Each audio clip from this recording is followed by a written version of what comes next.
All right, good afternoon. Today I have a damaged plug for this abrasive saw here. So this plug has the ground pin missing, and I need to replace that. The ground pin is important for the safety of the saw.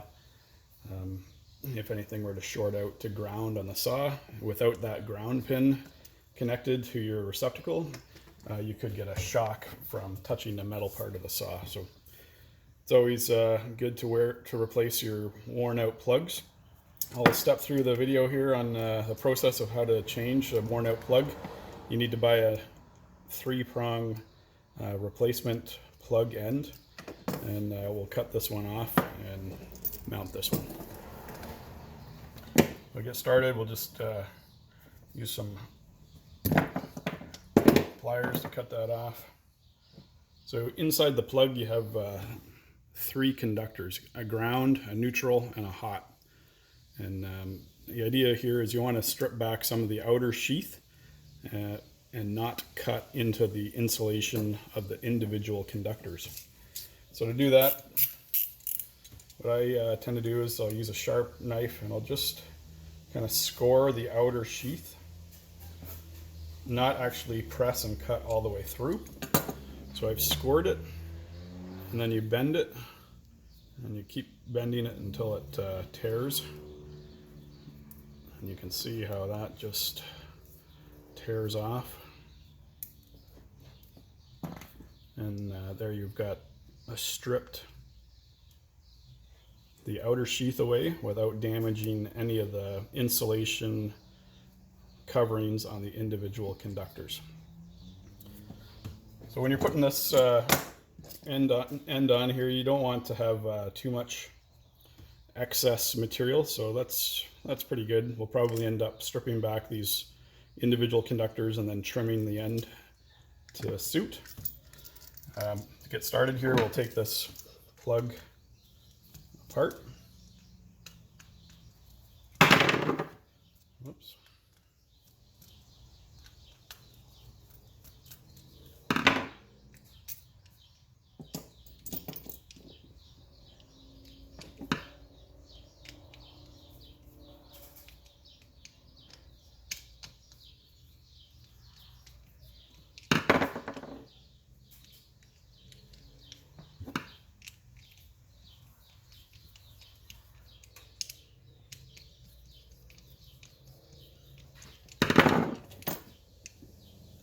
Once you're finished when you're putting the final assembly together here, you definitely want this clamp to be clamping down on the outer sheath of the cable.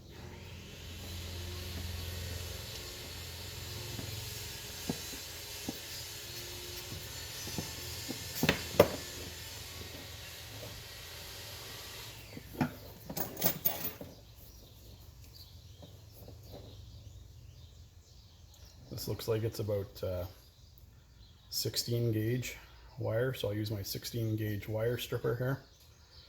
I want to leave a little bit less than a ½ inch.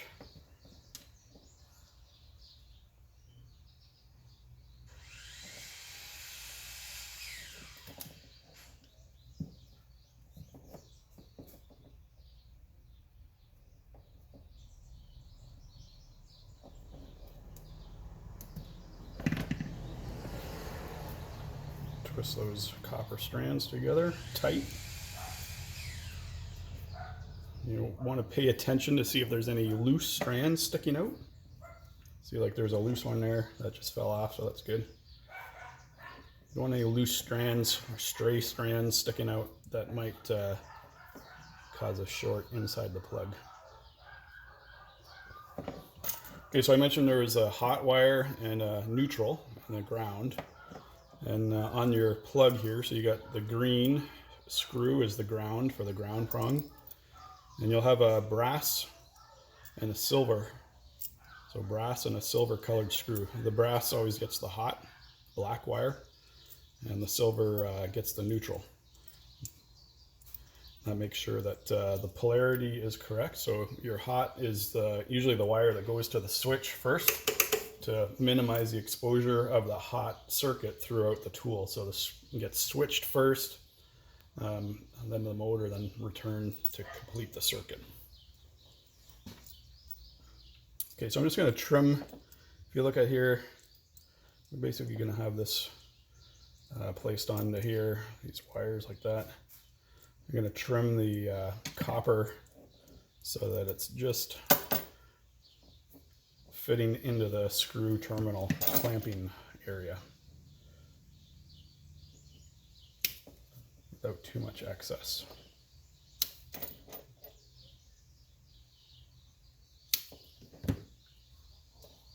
Just again, we'll twist those, make sure they're all tight. I'm going to check the orientation here. So my white and the black are going to be swapped around here, which is fine.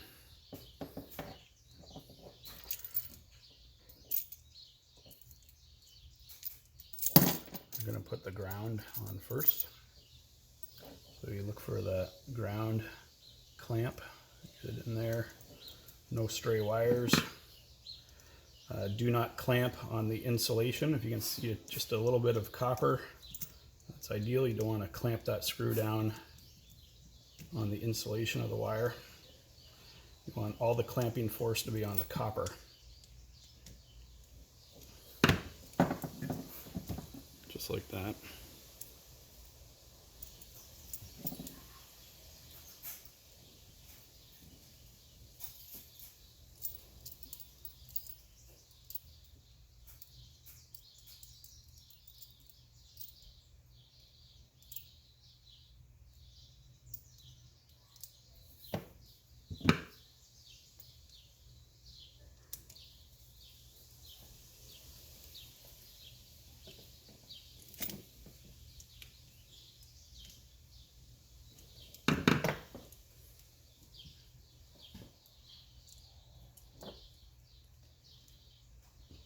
Try to bend the wire a little bit so that it lines up nicely.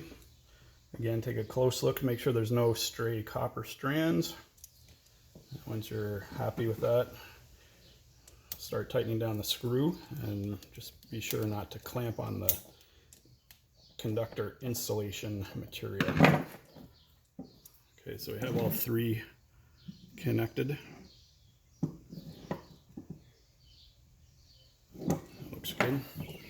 Just double check the tightness. White on the silver, black on the brass.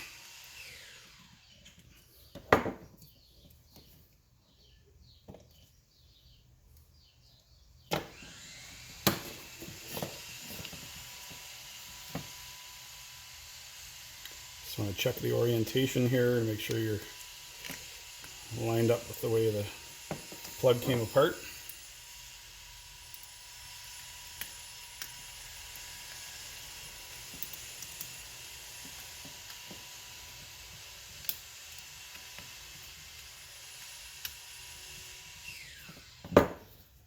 Okay, and just double check your clamp, cable clamp here, that it's going to be fully clamped on the black outer sheath of the cable.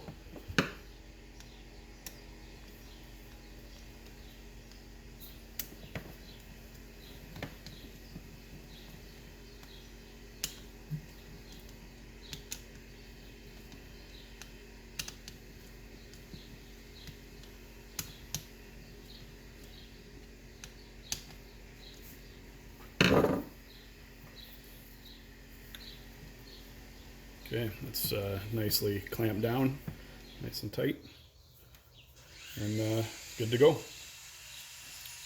So we'll do a little test.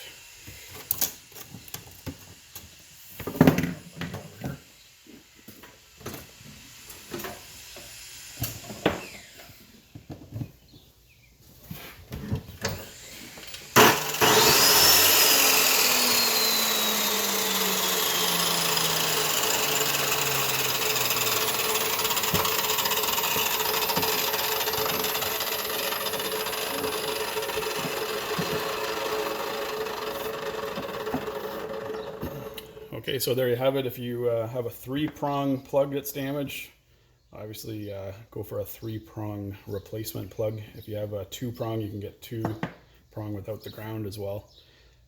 This is a quick and easy home repair that you should be able to tackle with a few simple tools like a wire stripper, a sharp knife, screwdriver, and a pair of linesman's pliers to cut the cable.